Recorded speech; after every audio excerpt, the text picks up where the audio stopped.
Welcome to Influential Entrepreneurs, bringing you interviews with elite business leaders and experts, sharing tips and strategies for elevating your business to the next level. Here's your host, Mike Saunders. Well, hello and welcome to this episode of Influential Entrepreneurs. This is Mike Saunders, the Authority Positioning Coach, and today we have with us Lee Colan, who is the co-founder of the L Group Incorporated. Welcome to the program, Lee. Thank you, Mike. Appreciate you having me. So, L Group, I like how people use unique words, and I know from your bio you're in leadership, so I love the L Group and the leadership, and that's the L word, and that's awesome, and so that's really good. But give us just a quick background on yourself, and then what led you to co-found the L Group. Yes, in fact, we just had our 20th anniversary, but my background's in a couple large consulting firms and then in corporate America for about 15 years, and then just always kind of had that entrepreneurial bent, wanted to go out on my own, just wanted to get to the executive level first. And so we started this in 1999 just to really be able to serve leaders at every level. And that's what the L Group stands for. It's the logo is 3 stacked L's because we believe leadership's an inside job. So it starts with your personal leadership, moving out from there to your team leadership, and ultimately to organizational leadership. So we've had the privilege of working with some great organizations, being able to serve them, elevating their leadership at every level. You know, I find that it interesting you mentioned personal first, then team, then organization, because I feel like, and I'm not in the leadership world, but I feel like that organizations would want to push you to start at the top first. Do you find that? Yes, and I think as you look at organizational initiatives, I think it does need to have the support at the top levels. But even working at the top level, it's not just about what skills you need. It's really about your personal leadership. What are your values? What kind of level of integrity do you have? What's your purpose as a leader? Are you here to serve others? Understanding yourself first is really the first step. If you can get that personal leadership side down, people will follow you. They follow a person of integrity. So really it's about starting on the inside. Regardless of which level we start at, it's understanding yourself first and then emanating out from there if you really want to be kind of an authentic leader. You know, I think you hear that in personal development seminars from all the greats out there, right? You want to, if you can't improve yourself, then don't start working on your business. So it's got to start from the inside first, and that becomes then an outworking of exemplifying those traits, and then that can carry forward to customers, clients, prospects, your team, things like that. So here's a question that I was thinking of. I think that leadership really is a crowded field. I know you would agree with that. What are a couple of triggers that a person in an organization or on a team or team leader, what are some triggers that would come up that would make them think, maybe I should bring in an outside leadership consultant? Because I don't think that people wake up in the morning and go, hey, today's the day that I need to bring in, a leadership consultant. So what would some triggers be? No, understood. And listen, I think in any business, even in our business, to have just another perspective is often very helpful. We get caught up in the day-to-day. We're in that leadership treadmill, running, and it's hard to kind of just see the forest from the trees. So just once in a while, just to get some perspective, am I doing the right stuff? Those kinds of things. But also, if you start seeing creaks in your culture, we have organizations, entrepreneurs even, they have this great culture when they start their business. And all of a sudden, they have a nice-sized business growing, and we start hearing things like, I don't know all my employees anymore, or their employees start saying, this just isn't the same place to work at anymore. So just kind of hearing some of those things where the foundations of the culture might seem to have some creaks in it, that might be an issue. We start hearing people saying, I can't get my team to do. I tell them what to do, they don't do it, right? So, just feeling like you're struggling, keeping your team accountable for what they you want them to do might be a reason to kind of bring somebody in, and even just proactively, most organizations don't have the resources to bring in external coaches all the time. So one thing we're trying to do now is how do we train organizations to elevate their own coaching ability? So we think being a coach is a central role of a leader. So how do I kind of create a culture of coaching in my organization so people are always elevating and supporting the next level of leaders coming up so we can create a sustainable business over time? Yeah, that makes a whole lot of sense. And then you, in that example, that last one there, you could probably have that package to help an organization do it themselves, but then maybe there's a layer of we come in every quarter and make sure you're on the right track, Sure. Yeah, we might come in and assess, and our goal, ultimately, our philosophy as a firm is to make our clients independent from us, not dependent on us. So we, to the extent that we can, we put systems and processes in place and train people up and equip them and encourage them. But certainly on a periodic basis, it's always nice to kind of come in and say, okay, here was the plan, here was the pathway, are we still on the path? Give us some feedback. And so we absolutely do that along the way too. Yeah, and you mentioned just a second ago about perspective. So what would be a reason or a trigger that you might bring in a leadership consultant, and you said to get a new perspective.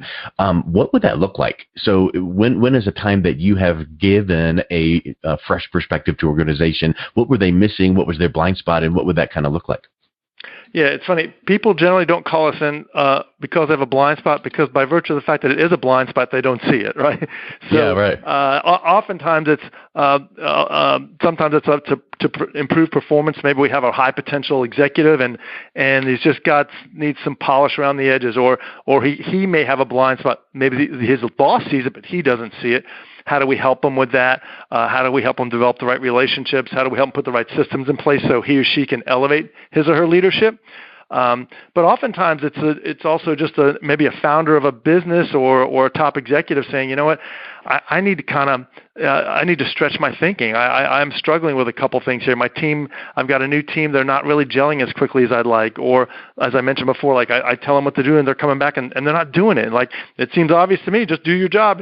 And so simple things like that. And we try to develop and give perspective on just really simple solutions. We believe that even though times have changed and there's more, competition, multi-general workforces and new technologies, the fundamentals of getting people to do what you want them to do really haven't changed. If you understand human dynamics and human motivations, they're really simple solutions to what seem to be complex problems for leaders. And we just try to bring some of that clear thinking and kind of practical, simple, actionable tools to the table. And they put them in place and go, oh, gee, that worked. And again, that's just part of perspective, bringing that from the outside with a little clear thinking and helping people kind of see that even when they're in the midst of all the kind of the fires and stuff going off. Yeah, because you can't see the forest for the trees. I think that's a big point. Yeah. Hey, so now once an organization or person or leader within that firm, has that thought, hey, maybe I'm telling people what to do, they're not doing it, or the different things you mentioned. There's about 2 or 3 leadership consultants out there, right? So you're only competing against 2 people. No, but we know how competitive it is. What sets you apart? So we know, or it's common. I mean, you're not going to hire you and not talk to anyone else. So as they're meeting with or talking to other consultants, what is going to stick out in their mind to go, Lee's firm, that's something new and fresh I've not heard. We need to bring them in. Yeah, and we don't really sell new and fresh. We sell tried and true, honestly.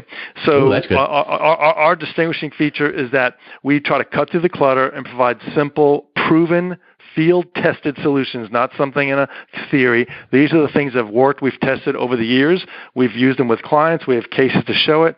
We have books written on it that codify these solutions that we put in place.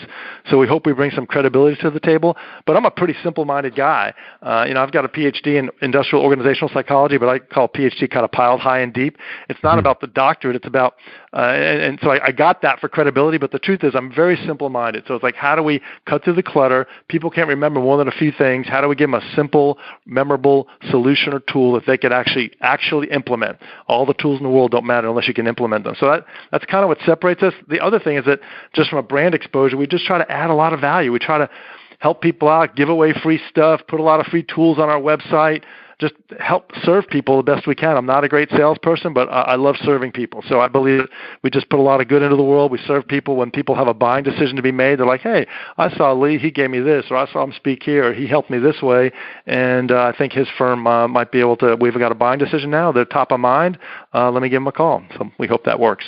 Yeah, I love that. A couple things you brought in there, actionable and implement, because there's too many times any industry, leadership or marketing, it doesn't matter, but you bring in a leadership person, they go, here's all this stuff, have a nice day, and then they kind of leave you with, here's what you need to do, but man, how do we implement it? And to have something simple and actionable means it's bite-sized enough to get out there and get it done, or else it just remains kind of theory. Right, exactly. In fact, a lot of the work we do is around strategic planning, and we we'll tell people, listen, it's no big deal to have a plan. You don't create a strategic plan for a plan itself. You want to create a plan that you can execute. So that means it needs to be on like 1 page or less, simple steps, not a laundry list of 25 different things. So our real focus is on how do you stick with something, how do you execute day in and day out. And that's what separates the great companies from the rest, really. It's not about a big, sexy strategy. Yeah, and you mentioned all of your proofs and your cases are codified in your books, and you just came out with your 15th book, so you're quite the veteran on that, and that definitely establishes your credibility. So I love that. Give us a little bit of background on your new book and what is that about, and why should that be important to start with reading on this new concept? Sure. Well, thanks for asking. The name of the book is The Power of Positive Coaching. It is subtitled, I share this with you because it gives you a sense, it's The Mindset and Habits That Inspire Winning Results in Relationships. So we really developed this book so that organizations, as I kind of alluded to before, even if they can't afford an external coach, can help build a coaching culture. So as a coach internally, how do I bring the right mindset to the table and then the right habits? So just like in any relationship, you can have great interpersonal skills and stuff, but if I come to an interaction and say, gosh, Mike's a real pain in the neck, this is going to go awful. If I'm not bringing the positive coaching mindset to the table, all the perfect coaching habits don't really matter. So the book's cut in two, and the first section is on kind of the 4 levels of awareness that you need to develop a positive coaching mindset. That means you have to know your thoughts, your purpose, your values, and your emotions. So deep understanding of those. With that understanding and clarity in those areas, then you can bring to the table the 5 positive coaching habits, which are very simple, no rocket science here. It's really explaining expectations, asking questions, involving your team, measuring results, and appreciating your people. So in short, explain, ask, involve, measure, and appreciate. And so again, all of those supported by simple field-tested tools. So kind of 2 components there, bringing the mind to the table and then the habits to implement them really was what inspire winning results in relationships. One of those habits jump out at me, and I like where you placed it, which is the last one, appreciate. And I think that probably if you did a focus group with a bunch of employees and had the bosses listen in and they heard the employees talk about how much being appreciated means to them, I'll bet that would be eye-opening to the management, correct? Interesting studies I've done years ago. I think it was Ford, 10,000 employees, and they measured the managers. They said, what are the top 10 most important things you think that employees want? And then they asked the employees, well, number 1, 2, and 3 for the managers, from the employee's perspective, were number 8, 9, and 10. So they're absolutely reversed. And right at the top of the list for employees was feeling a sense of appreciation and inclusion and that type of thing. So it is one of the most fundamental human emotional needs that we have. And just selfishly, as a leader, if you want to get more out of your team, if you're doing it with the right motivation, it has to be sincere and genuine and meaningful. But if you could demonstrate your appreciation for your team, you'll get more discretionary effort from them. Bottom line, because we're creatures of pleasure, right? Yeah. We want to do more of what feels good to us, and it feels good. It releases certain chemicals in our brain when people appreciate us. We want that feeling again and again. Well, it's we can go deep on negative reinforcement, and you shouldn't say why'd you do that wrong. You should watch for the things that they did right, and then that reinforces that. But as you were mentioning setting up the study there, the word that came to my mind, I almost wanted to jump in and go, hold on, I'll bet the results were inverted, where the bosses thought this, but that was the top 3 were the bottom 3, and that's exactly what you said. So that perspective, I think, is really, really huge. It reminds me, one of my recent guests is John Ruhlin with Giftology. Are you familiar with his work? I'm familiar, yes. So one of the things that he mentioned I just loved was, okay, we know the power of gifting and how it can open up doors. Guess where you should start? And, I think that's one of the questions I asked him, and I was really surprised because it's like, well, what you want to do is, get gifts and let's get your clients and your guess where you start? Right inside with your employees. Because if employees feel appreciated, now they are given the best service to your customers, and then you move. Not that you put it off for the customers, but I just loved how he said, and you are right on the same wavelength, is starting with your interior team. Because if your inside team is not happy and thrilled, boy, what is that going to do for your brand? Yeah, we like to tell our clients, listen, customers come second. your team comes first, and that's how the value proposition works. If your team's engaged, they're going to create engaging relationships with your customers, and that creates all good things with your business. And then if you really tear that down, the customers really didn't come second. It's because you focus first on the team, and that's going to give the best experience to the customers. So you're not neglecting them or putting them off. It's just, it's kind of like the airplane example, right? So you put the oxygen mask on you before your kid, and you feel weird about that, but you got to do it so that you're able to then deliver that. Right. So love it. It's just so awesome. And just wondering, let's wrap up with what's maybe one final tip, and then how can people pick up a copy of your new book? Yeah, well, again, I would go back to one of the first things we said, Mike, is kind of start from the inside out approach with leadership. So people get caught up in all the quick tools and tips, but I would say understanding who you are as a leader, understanding your purpose, understanding the victories won between 6 inches between your ears, kind of your thought process, the values you bring to the table, and understanding how to manage your emotions to best support your team, which is kind of the whole mindset side of coaching. I just start from the inside first. And you could get more information on our website at thelgroup.com. It's just the word then the letter L, then the word group, thelgroup.com. There's a tab for free tools out there, and have at it. You can reach out to me. I'm always happy to get back to our folks very quickly if they have any questions or want to bounce any ideas off us. Excellent. Well, Lee, thank you so much for coming on today. I really appreciate your time. Thank you, Mike. Take care now. You've been listening to Influential Entrepreneurs with Mike Saunders. To learn more about the resources mentioned on today's show or listen to past episodes, visit www.influentialentrepreneursradio.com.